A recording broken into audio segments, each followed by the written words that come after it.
agenda together for us. This looks like the balance of our 5,000 series. Is that right? It is. This is the final stretch. Very exciting. Thank you.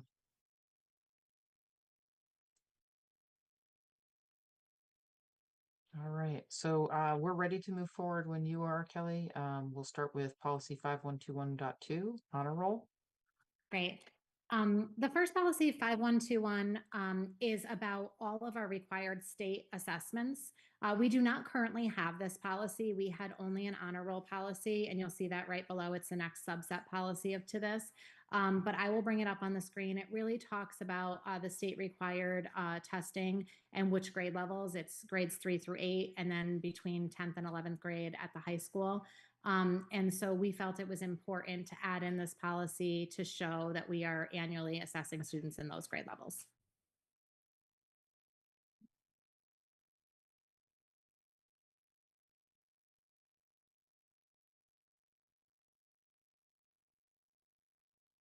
Can you zoom in just a little bit, please, Kelly? Of course.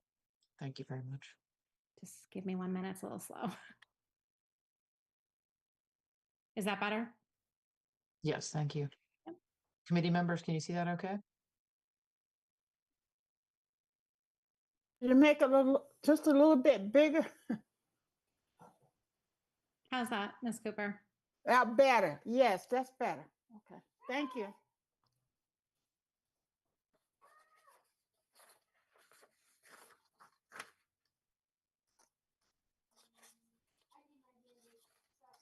In addition to testing all students, there is a line here talking about students with more significant disabilities, particularly cognitive impairments. There's an alternative assessment that is also permissible for those students. It typically, the state recommendation is less than 1% of the total student population, so it is a very small number of students, but it also does indicate that we have that alternative assessment for students with special needs, some students with special needs.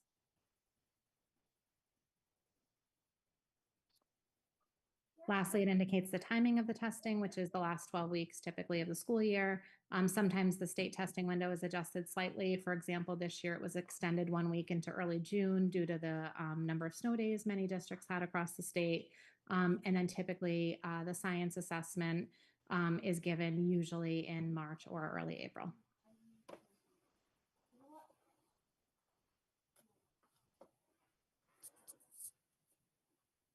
So Kelly, is this designed, this policy, to replace the 5121.2, which is the honor roll? No, it's meant to add in above it. We did not have a policy talking about state testing, so we're still recommending that we keep the next policy, which I'll bring up, which is the honor roll policy. You'll notice that the numbering is the same number. The honor roll is just 0.2, which is why I put them in the same bucket. But like I said, we did not have the last time we did the policies in this series. This was not a required policy. It is all mandated by state law, so it will not change any of our current practices, but we just thought it was important to explicitly note to the larger community the expectations regarding the state testing. Thank you. Committee members, are there any questions?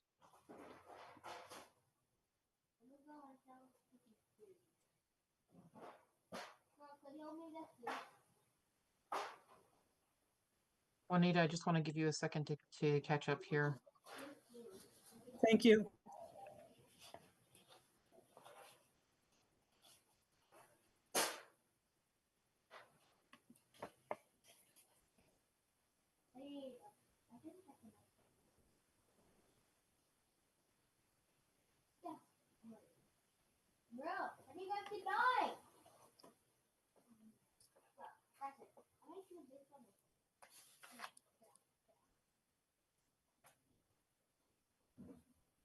All right, I will ask again if there are any questions from committee members about policy 5121. I don't have any. Thank you, Gladys.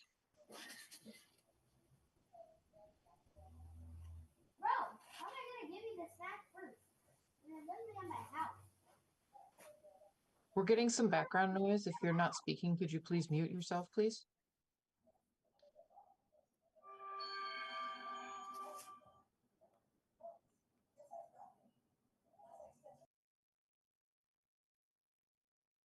Okay, I don't see any questions coming forward. Non-committee members, are there any questions here? All right.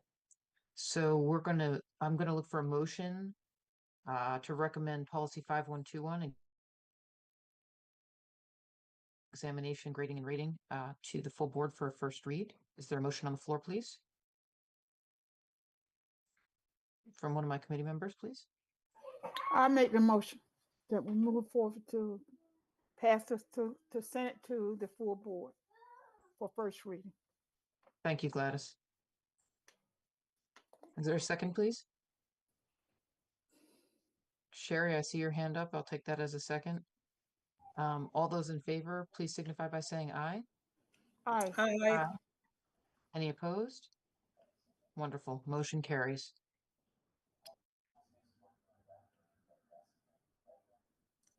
Okay, so the next, excuse me, the next policy is policy 5121.2. It is a carryover of the former policy, just to re-update it. There was a slight typo in the spelling of one of the words in this policy, which has been corrected. And this speaks to the fact that in grades 6 through 12, we are noting honor roll for our students. There is a regulation attached to this policy that spells out the exact GPA and what the honor roll system and structure is.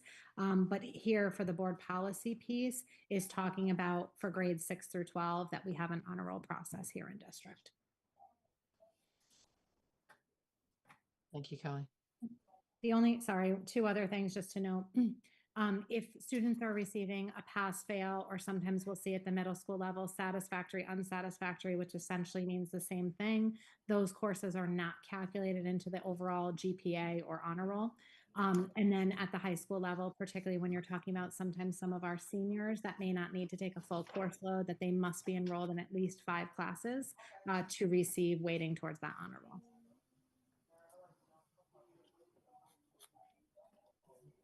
Committee members, any questions?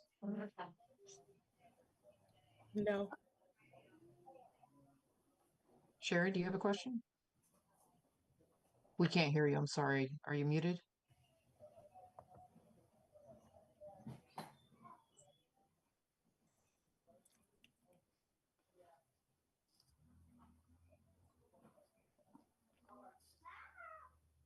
You want to type a question into the chat? We could also try to do it that way.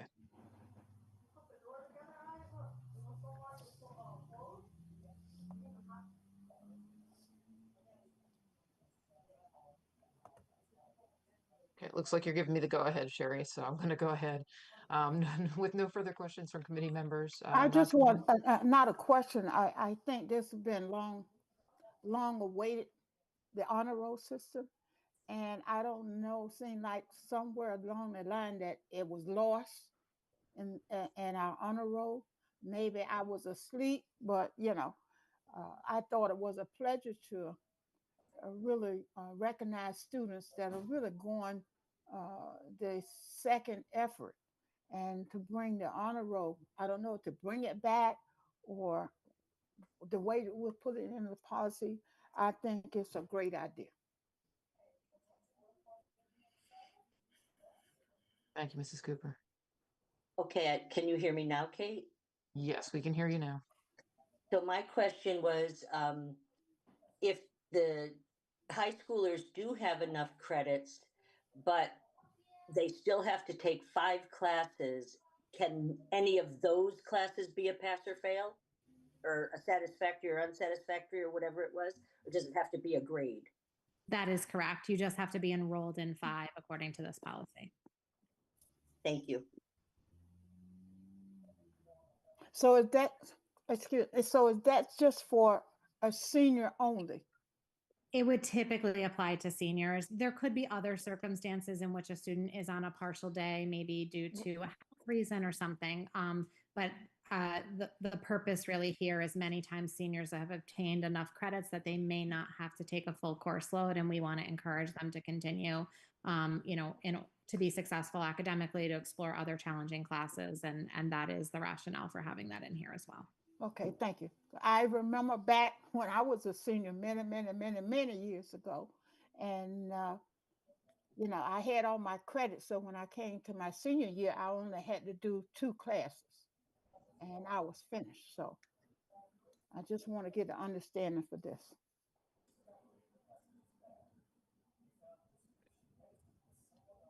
All right. Any additional comments or questions here? Do the kids at Reach take enough classes to be able to make the honor roll? They do, Good, excellent. and ACE as well.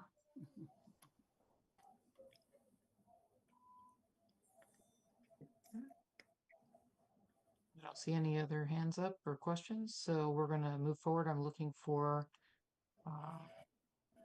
a motion to recommend the renewal of policy 5121.2 honor roll with one spelling correction to the board for a full first read, please. So moved. Thank you, Juanita. Is there a second, please? I Second. second. Okay. Thank you, Gladys. All those in favor, please say aye. Aye. Aye. Aye. Any opposed? All right, that motion carries. We're going to move on to the next one. Thank you, Kelly. Thank you. The next policy is 5144.4 and is an updated CABE recommended policy regarding discipline, particularly when it's related to physical exercise. Essentially, the essence of this policy is that students should be engaged during our academic day and wellness activities, particularly at the elementary level. And it notes that a minimum of 20 minutes of physical activity or recess time is needed at the elementary level.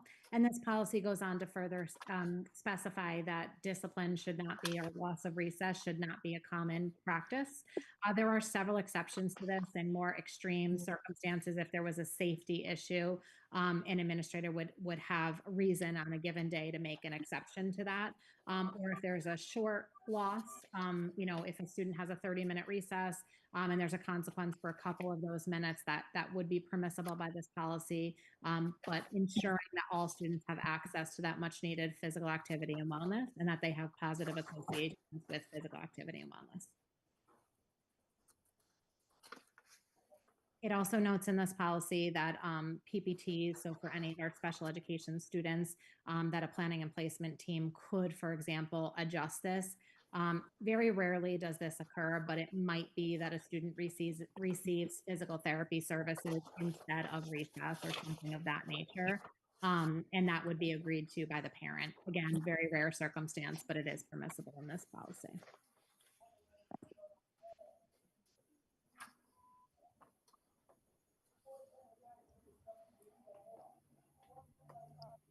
Committee members, do we have any questions about this policy?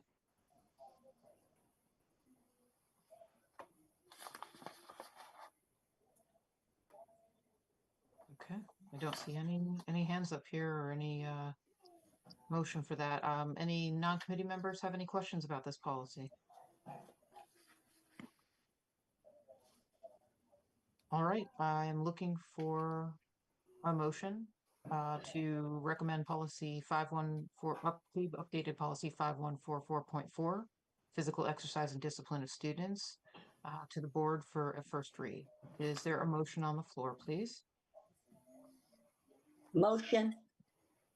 Thank you, Sherry. Is there a second, please? Second. Thank you, Gladys. All those in favor, please say aye. Aye. Aye. Okay, any opposed? All right, motion so carries. Thank you. All right, Kel. The next policy is 5122.1, and the title of this policy did change from the former policy. The essence of this policy is the same. There's some small revisions to update with current schools, but it's regarding our alternative educational programs. And this policy is primarily focused on the Reach and Endeavor programs. It talks about how schools can utilize the alternative placement for a variety of different reasons to support students' needs. There was some question at the last policy meeting. We decided to table this policy because we wanted a little bit more detail on the process. So what we have done is we've updated the regulations attached to this policy to spell out the process. I do want to remind the policy committee is that our job here is to vote on the policy. So I will be asking for a potential motion to move this policy forward. But I wanted to show the regs that support this policy because I think it will inform any questions related to it. So just give me one moment. Just have to pull them up on a separate page.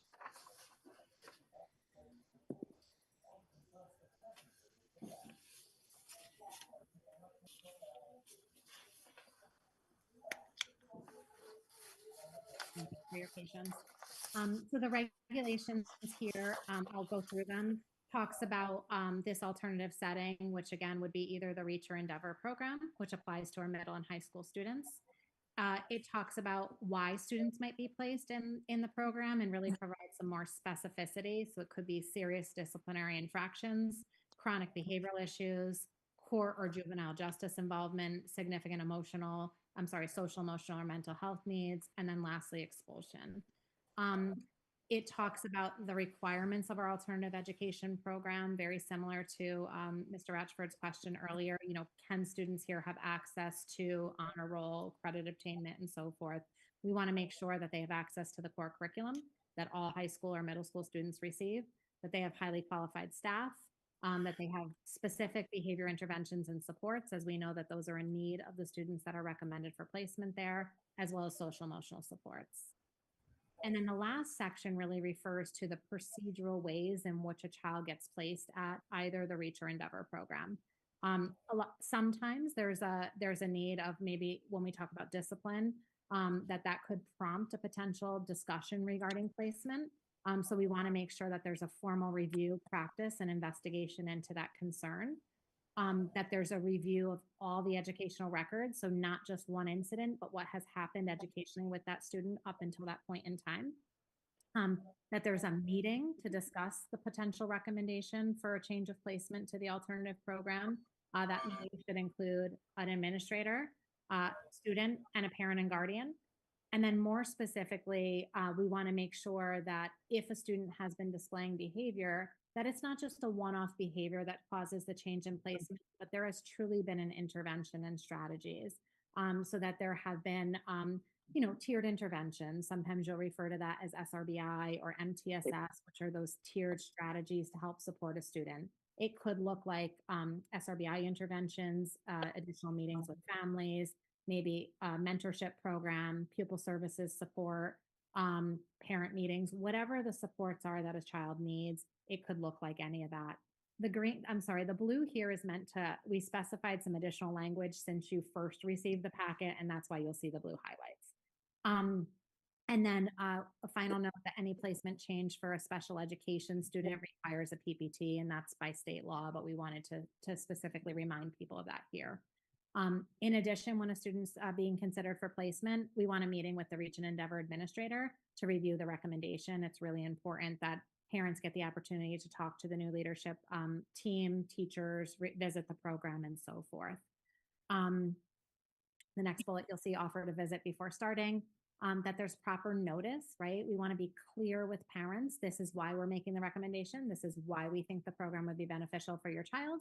And then, of course, most importantly, that a student is able to return back to whether it be their middle school, Danbury High School, maybe they want to go on to a program like ACE, that they're able to leave and grow and be promoted from the Reach and Endeavor program.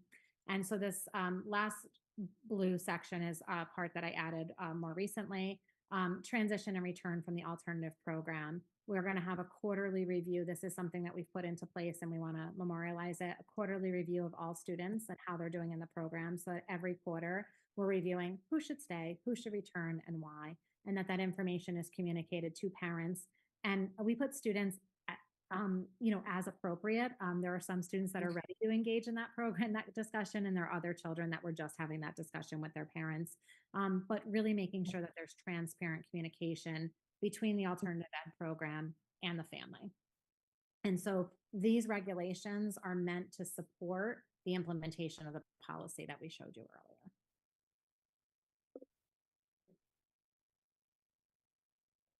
I'll pause there for questions. Committee members, do we have any questions about this policy? Or any questions about the regulation that was explained?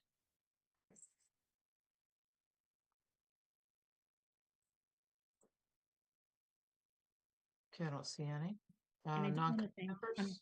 I'm Sorry. sorry, I do want to just thank Kate, if I could. There was a few people that reached out to provide input on this, and I appreciate that. So thank you. Sean, I think you're talking, but I can't hear you there. Question, do we still use homebound and do we use that ever in lieu of reach or endeavor? And is that covered somewhere? I'm sorry. There is a separate homebound regulation of how students can be placed on homebound. I believe, Sean, and I have to double check, it might be in our attendance policy as well. At times, we have used homebound if it would not be appropriate to be placed in Reach or Endeavor, but I don't think there's a place for it specific to this policy because it would be considered a separate placement. Follow up, how many kids are placed right now versus expelled? And is it pretty much consistent or is it crazy every year?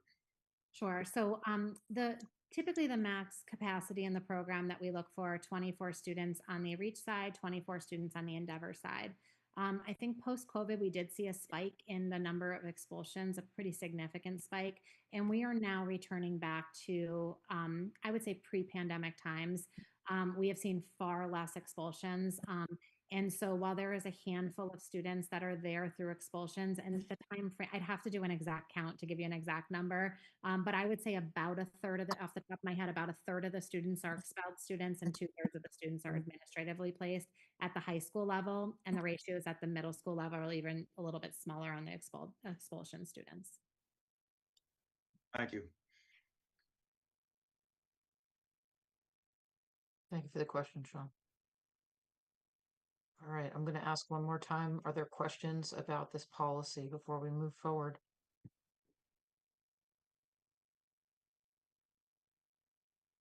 Okay, then in that case, I am looking for a motion to make a recommendation for policy 5122.1, alternative education programs, to be sent to the full board for a first read. Is there a motion on the floor, please?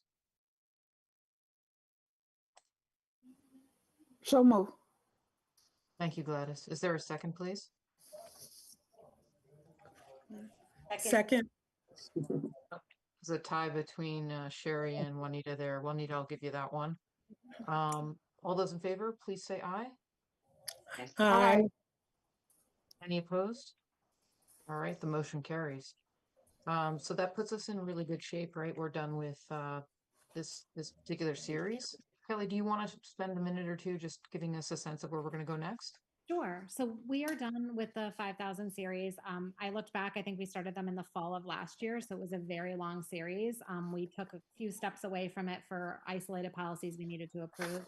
The one that we will be bringing back to you most likely before the end of the year within this series is a slight revision or update to our dress code policy. That is something that we're working through. But we have a dress code policy in place. We might tweak or revise that policy. But other than that, all the legally required policies or any of the previously board recommended policies have been updated in this series. This was also our cell phone policy we added here. We added our school climate policy here. So we did a lot of work, restorative practices and so forth within this. So thank you. I know it's been, I don't even know how many, but it's probably been close to 40 or 50 policies. Next, we will go to our 3,000 series, which is our financial policies. There are far fewer policies within that, probably in the 20s. And so we will go through that. We will invite Mike Weaver in for some of those conversations because he will be essential to add some of the more detailed discussion on practice and protocol. I think it'll be really important to read those policies because this is probably a newer area that some people may not be as familiar with. That will help us to be productive. So we'll try to tackle those policies through the rest of this year and into the fall of next year. I'm hoping that we can be done. And then our last set of policies that we need to review are 6,000 series policies. And those are all of our curriculum and instruction policies. And that is a very meaty series, very similar to the 5,000 series. So I think we'll spend the vast majority of our time there. Once we're done with that, other than some state updates and so forth that we may need to put into practice or into play, and we might bring in a one-off policy from time to time if needed. That should put us on track to complete our complete policy audit. And then we would just make any updates or revisions, from there. That's great, Kelly. Thank you. Are there any questions from the committee about anything that Kelly just discussed with us?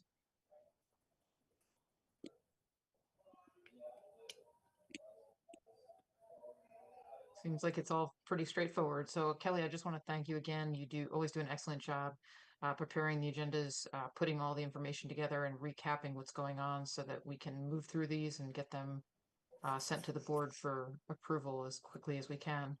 I want to also thank my committee members for your hard work here. Obviously, showing up once a month to do this work really has a big impact on what we're responsible for and what we take care of. So thank you.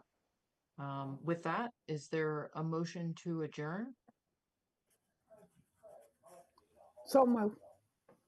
Thank you, Gladys. Is there a second, please?